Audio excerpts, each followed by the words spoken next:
Hi, welcome to Gospel with Greg, and this is the 5th video in my historical methods series where I talk about how we can use different historical methods and ways of studying history to show the truth of Christianity. In this video, I'm going to be talking about oral history. So history is primarily studying the past through written records, but oral history gets information from people who lived through events from them by them talking about it. So an example is you might have somebody who lived through World War II. Maybe they were even a World War II veteran. And more traditional history is you might look at maybe they had a journal or a diary where they wrote down what it was like to go through that battle. But in oral history, if the World War II veteran is living and they're willing to talk to the historian, oral history would involve the historian interviewing this World War II veteran, and they would verbally tell them about their experiences and answer the questions. And so the historian may then transcribe that so that it can become a written record, a written transcript where they write down all the dialogue of what the historian asked the person and what their answers were. And this can be a valuable way to get information. For one thing, it's pretty helpful to where, like in written records, it's kind of like if you're looking at the records of someone who's died and you're studying them, it's kind of like they're not around to give you any new information. You kind of have to go on what they wrote, or maybe you find some things they used to own. Maybe you can take that into consideration, some pictures. But with oral history, it's helpful that the person is there, and if you really want to know a certain detail, it's like you can ask them that specifically to get the information. And I took a class on oral history, and I can tell you from that experience that oral history can be valuable. And one thing we did talk about in the class is that emotions can kind of influence the experience and kind of how they recall it. But that doesn't, of course, mean that, you can't use it. And that's what I've talked about in previous videos in this series as well, is, people bring up, bias, or, you can't do this or that, you can't look at that source. And it's like, well, everyone has a bias, everyone has emotions. It doesn't mean that you can't use the sources at all. And again, oral history has its advantages, and it can be quite valuable.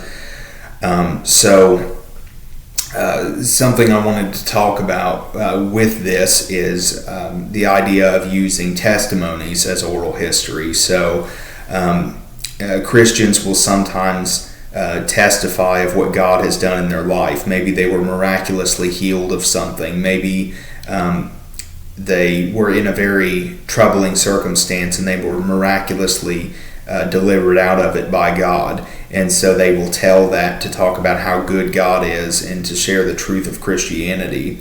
And in some ways, this can have some parallels to oral history because these people are talking about these events that they lived through.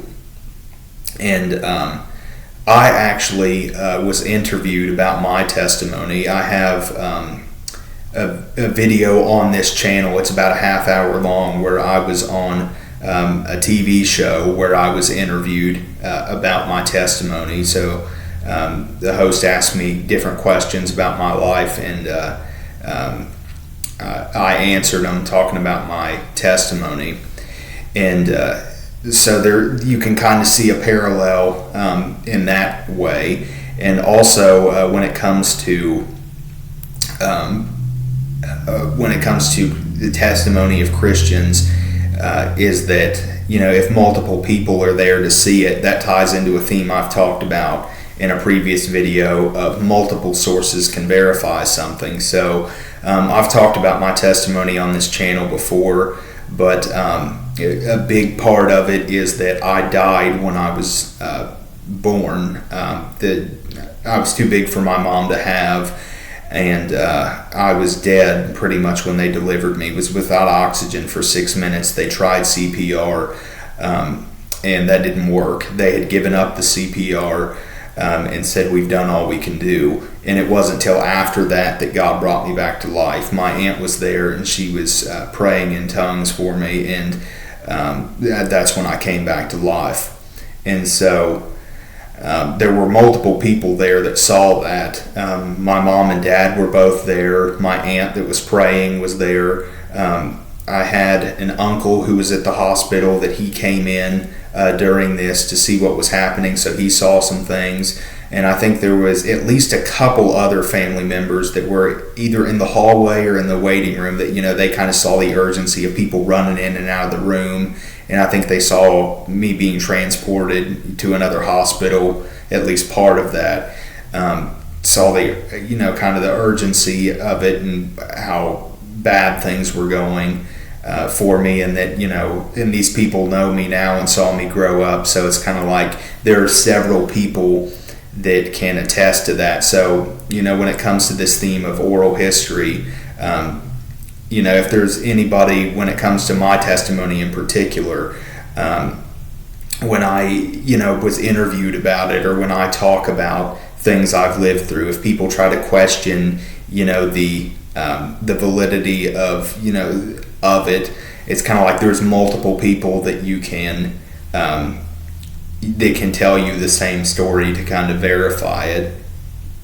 And so there are other people, different Christians have different testimonies, but I've heard similar things. If there are Christians that will talk about what God has done for them, and other people were there too, and they would say, yeah, this is what I saw. So that's significant as well. And a passage I'll look at is 1 Corinthians chapter 15, verses 3 through 8. I referenced this in my sources video as well. So this is where Paul lists who saw the risen Jesus. It says, "For I delivered unto you first of all that which I also received, how that Christ died for our sins according to the Scriptures, and that he was buried, and that he rose again the third day according to the Scriptures, and that he was seen of Cephas, then of the 12. After that he was seen of above 500 brethren at once, of whom the great part remain unto this present, but some are fallen asleep. After that he was seen of James, then of all the apostles, and last of all he was seen of me also, as of one born out of due time." So, like I said, in this passage, Paul lists who saw the risen Jesus, including himself. But an important detail here is when we look at verse 6 in particular, when he's talking about the 500 brothers who saw the risen Jesus. I want to read over that again.